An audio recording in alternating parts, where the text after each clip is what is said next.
नमस्ते विद्यार्थी मित्रांनो, इयत्ता 6वीचे विद्यार्थी कशा सर्व अभ्यास करताय ना. रोज अभ्यास करायचा, कारण अभ्यासाला पर्याय नाही आहे. आपण वेगवेगळ्या विषयाचा अभ्यास तुम्हाला पाठवत असताना तुमचं गणिताचं पहिलं प्रकरण तुम्हाला पाठवलं होतं. तुम्ही व्हिडिओ लेक्चर व्यवस्थित पाहिला, त्याचा अभ्यास केला आणि मला रिप्लाय छान दिला. आज आपण गणिताचं दुसरं प्रकरण घेणार आहोत, चॅप्टर 2 अँगल. अँगल म्हणजे कोन आणि त्याचे प्रकार, टाइप्स ऑफ अँगल. कोणाचे प्रकार तुम्हाला सध्या एवढेच आहेत, 7 प्रकार आहेत. आणि त्याच्या पुढे जाऊन तुम्ही जेव्हा 7वी 8वीला जाल तेव्हा तुम्हाला पुढचे प्रकार आहेत आणखी. कोटी कोण असेल, पूरक कोण असेल, विरुद्ध कोण असतील, ते पुढे प्रकार आहेत. आता सध्या तुम्हाला एवढेच प्रकार आहेत. त्याच्यामध्ये त्यातले 3 प्रकार तुम्हाला गेले आहेत ते मध्ये झालेत. कुठले कुठले रे? ॲक्यूट अँगल, लघु कोण झालाय तुम्हाला. राईट अँगल, काटकोन झालाय. त्याच्यानंतर ऑब्ट्यूज अँगल, विशाल कोण झालाय. बरोबर, हे 3 प्रकार झालेत. आणि त्याच्या पुढे जाऊन मग आता यावर्षी तुम्हाला नवीन कुठले प्रकार आहेत ते आपण पाहणार आहोत. सुरुवातीला पहिल्यांदा अँगल म्हणजे कोन. आता या कोणाचं नाव तुम्हाला माहिती आहे, शिकलेलात तुम्ही. कोणाचं नाव आपल्याला 3 प्रकारे सांगता येतं. कोणाचं नाव 3 प्रकारे सांगता येतं. कसं सांगाल रे?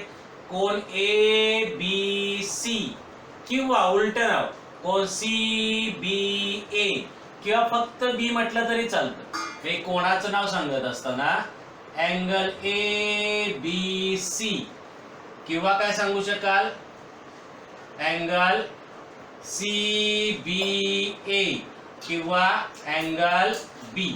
अशा प्रकारे 3 प्रकारे नाव शकतात. याचा जो शिरोबिंदू आहे, वर्टेक्स आहे, तो मध्ये आला पाहिजे.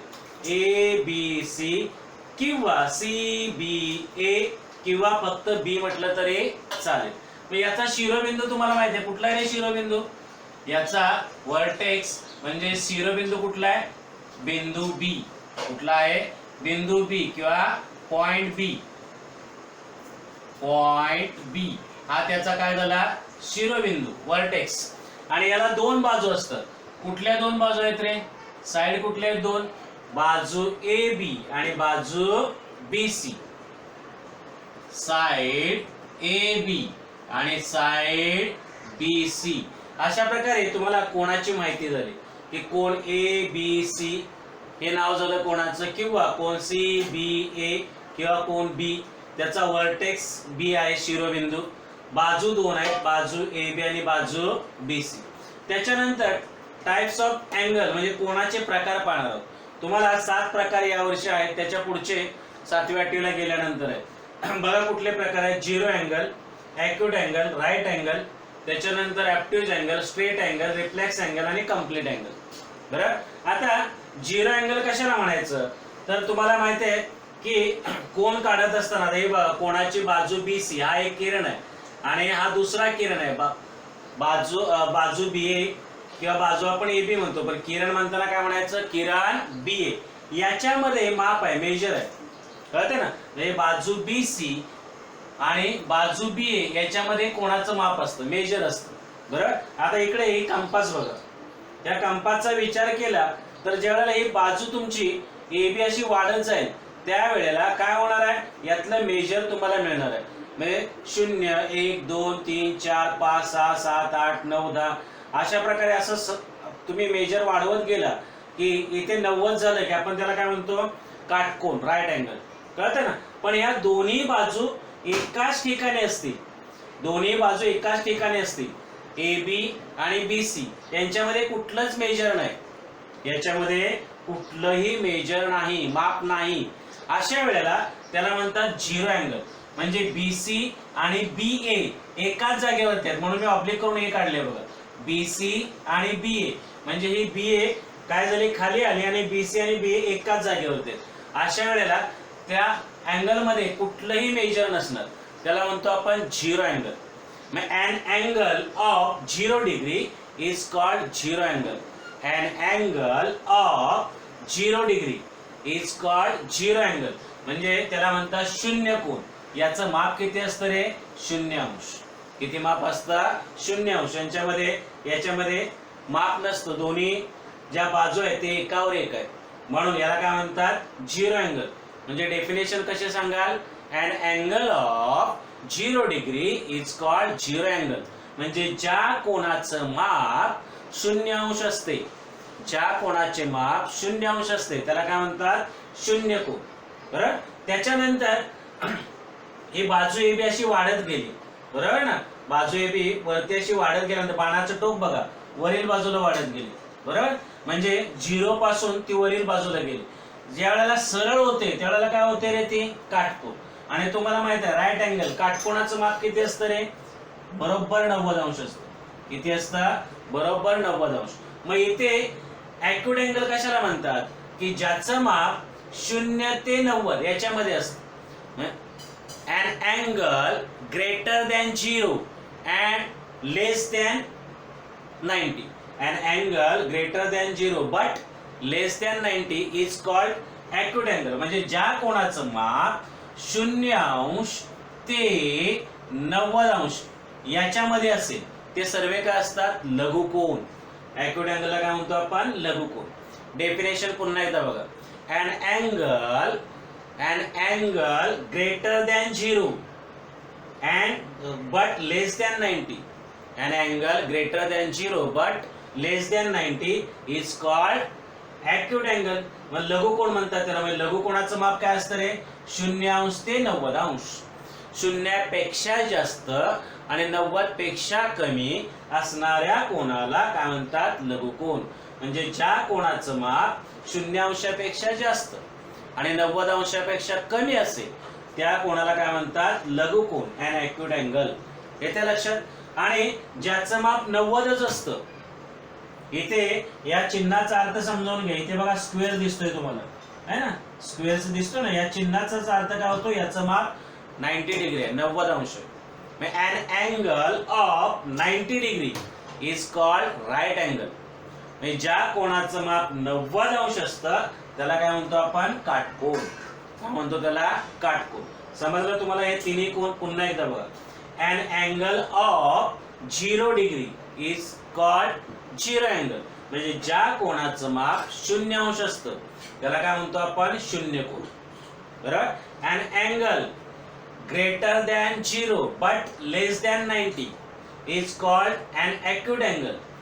म्हणजे ज्या कोणाचं माप 0 अंशापेक्षा जास्त आणि 90 अंशापेक्षा कमी असेल ते सर्व कोन काय असतील, लघुकोन असतील. त्याच्यानंतर an angle of 90 degree is called right angle. म्हणजे ज्या कोणाचं माप 90 अंश असतं त्याला काय म्हणतो आपण, काटकोन. काय म्हणतो आपण त्याला, काटकोन. त्याच्यानंतर 90 पेक्षा जास्त, 90 पेक्षा जास्त आणि हा सरळ कोन आहे बघा, स्ट्रेट अँगल. 90 अंश ते 180, 90 अंश ते 180. म्हणजे या विशाल कोणाचं माप किती असतं, 90 अंश ते 180 याच्यामध्ये असतं. याला आपण काय म्हणतो, विशाल कोन. an angle greater than 90 but less than 180. an angle greater than 90 but less than 180 is called an obtuse angle. म्हणजे विशाल कोन. म्हणजे ज्या कोणाचं माप 90 पेक्षा जास्त असतं आणि 180 पेक्षा कमी असतं त्या कोणाला काय म्हणतो आपण, विशाल कोन. काय म्हणतो, विशाल कोन. आता ही बाजू परत सरळ झाली. ही बाजू सरळ झाल्यानंतर काय झालं रे, बरोबर हा सरळ कोन तयार होतोय. हा काय होतोय, सरळ कोन.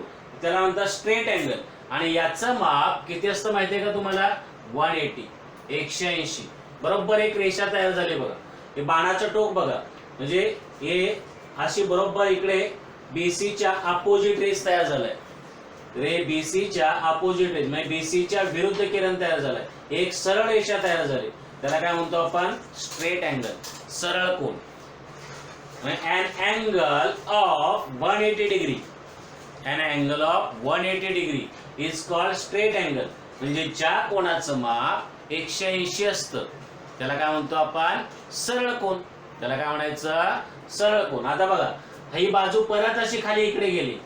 बाणाचं टोक बघा कसं आलंय ते. आता ही सरळ होती, परत हा खाली आला, इकडे आला या बाजूला. बरोबर ना. म्हणजे इथे काय झालं रे, 180 पेक्षा जास्त आहे. 180 म्हणजे सरळ कोन, 180 पेक्षा जास्त आहे. पण इकडे खाली बघा, हा ज्यावेळेला पूर्ण होतो त्यावेळेला त्याचं माप काय असतं 360. पूर्ण कोन आपण त्याला म्हणतो. म्हणजे या रिफ्लेक्स अँगल जो आहे तो 180 ते 360 याच्यामध्ये असतो. बरोबर, 180 ते 360. बघा इकडे, an angle greater than 180, an angle greater than 180 but less than 360 is called reflex angle, प्रविशाल कोन. म्हणजे ज्या कोणाचं माप 180 पेक्षा जास्त आणि 360 अंशापेक्षा कमी असतं त्याला काय म्हणतात, प्रविशाल कोन. लक्षात येते. आणि त्याच्यानंतर आता इथे नीट बघा, इथून सुरू झालाय आणि परत इकडे बाणाचं टोक आहे, इथे पूर्ण झालंय बघा. म्हणजे परत हे BC आणि BA एका जागेवर आले, पण हा पूर्ण बाहेरून फिरून इथे आलाय. इथे हे दोन्ही एकाच जागेवर होते. झिरो अँगल आणि कम्प्लीट अँगल मधला फरक नीट समजावून घ्या. हे दोन्ही एकाच जागेवर येते, पण हे पूर्ण फिरलेला नाही. तो कळतं ना, याच्यामध्ये मेजरच नाही, म्हणून त्याला काय म्हणतो आपण, झिरो अँगल. पण हा पूर्ण फिरून इकडे बाहेरून असा फिरवून इकडे आलाय आणि मग ते एकावर एक आले BC आणि BA, म्हणजे पूर्ण कम्प्लीट झालंय ते. म्हणजे त्याला म्हणतो आपण कम्प्लीट अँगल, पूर्ण कोन. याचं माप किती असतं, 360. किती असतं, 360. An angle of 360 degree is called complete angle. त्याला आपण काय म्हणतो, पूर्ण कोन. आता पुन्हा एकदा बघा, कोन ABC चं नाव 3 प्रकारे, कोन ABC, कोन CBA किंवा फक्त कोन B म्हटलं तरी चालतं. याचा शिरोबिंदू म्हणजे वर्टेक्स कुठला आहे, पॉइंट B म्हणजे बिंदू B. याच्या साइड म्हणजे बाजू कुठल्या आहेत, बाजू AB, बाजू BC. आता हे झिरो अँगल कशाला म्हणायचं, an angle of 0 degree is called zero angle. म्हणजे ज्याचं माप 0 असतं त्याला शून्य कोन म्हणतात. त्याच्यानंतर an angle greater than 0 but less than 90 is called an acute angle. म्हणजे ज्याचं माप 0 ते 90 अंश असतं, 0 पेक्षा जास्त आणि 90 पेक्षा कमी, त्याला काय म्हणतात, लघु कोन. त्याच्यानंतर ज्याचं माप बरोबर 90 असतं, perfect, an angle of 90 degree is called right angle.